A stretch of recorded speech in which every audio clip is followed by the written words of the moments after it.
Well, welcome Fishing with the Good Old Boys fan. I just wanted to tell some stories from behind the scenes that I've been asked for years to tell, and you tell them to other cameramen, they understand it because they've been there, they know what it's about. But most people don't believe these stories, but they are true. And let me share one with you. I know a lot of people saw that show where we went to Cabo San Lucas and went fishing for sailfish with light line with Donny Johnson, John Shaw, and everybody's going, oh, you just have it made. That was so wonderful to go do that. It's a beautiful resort and sunset on the beach. Well, that particular trip, you can't tell from that show, was a scary disaster. First day we went out, it was a beautiful day. I mean, the resort was amazing. They put us up in, it was completely remodeled. They had 6 brand new bungalows on the beach that they put the crew up in. We went out on these nice fishing boats and we're fishing and the waves keep getting bigger and bigger and bigger. But we're catching sailfish like unbelievable. If you see the show, it's insane. They just kept jumping in the boat. But then all of a sudden, our motor conks out. And the waves are getting bigger and bigger. Little bit known to us, a hurricane had changed course and was coming right at us. And the waves are getting bigger and bigger and the boat stopped running, so the pump stopped working and the boat started filling up with water and filling up with more water. And it was scary. And by the time the water got up to about mid-calf, we're to the point where we're saying, guys, we've had a good run. Really love working with you. There's no way we can swim 5 miles back to shore. We're done for. I mean, it was a somber moment.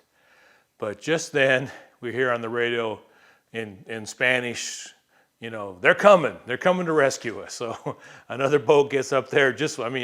We're probably 15 minutes from sinking, and they show up, and somehow they start putting pumps in the boat and got the motor running, and we took off for shore. But that was only the beginning of it. So we get back to shore, and the hurricane's hitting, and things were getting bad. They wouldn't let us travel, so we held up in the resort for a while, and then it just really hit. And I mean, it hit really hard. I mean, it broke every single window in that hotel. I mean, there was no glass intact. And we finally ended up in this little room in the middle, kind of like the room where they keep the payroll and the safe. And there's everybody that's in that hotel. We're all crammed in that little room, and there's water up to our ankles in there. And I mean, it's bad. And we're hearing all these noises and crashes and booms. And we kind of looking around and we go, where's Dave? One of our cameramen. We couldn't find him. So we got scared. And we kind of heard that we heard it kind of get quiet for a little bit, so we ran out of the main hotel. I mean, every window was broken, palm trees down. Place looks like a hurricane hit, obviously. And we went searching the rooms, and finally we found Dave. He was in one of the showers of the brand new bungalows that we stayed in.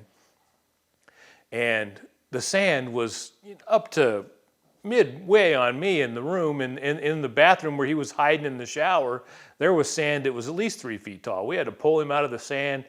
And we ran back to that hotel area that we were at hiding out, because it was dead still. So we figured out that the eye of the hurricane was right over the top of us. I mean, you could hear a pin drop. And then just before we got to the door to the resort, wham, it hit again. And we're like holding on to each other. It looked like something out of a movie. We're like, people's feet are trying to fly up in the air. We're pulling everybody inside the room. Got back inside that main room, and we hid out there for most of the night, and then it kind of calmed down, and they put us in some employee rooms up on the side of the hill off the beach, because everything at the beach was wrecked. So we spent the night there, and the next day we wanted to go home because there was nothing to do. And we found out that every single bridge had been washed out to where we were at in Cabo. So if you think that every fishing trip, and these were exotic or fancy, and we're sitting back on the beach, drinking colorful drinks and relaxing and having a good time, fishing with the Good Old Boys wasn't always that way. That was one of the most scary situations of my life, and I truly thought that me and the crew were were doomed that day. But we survived, we told the tale, and you can watch the show and you can never tell that any of this even happened. So thanks for watching. If you like this, let me know. There's a whole bunch more stuff I'd like to tell, but we'll see if anybody wants to hear it. So thanks for watching.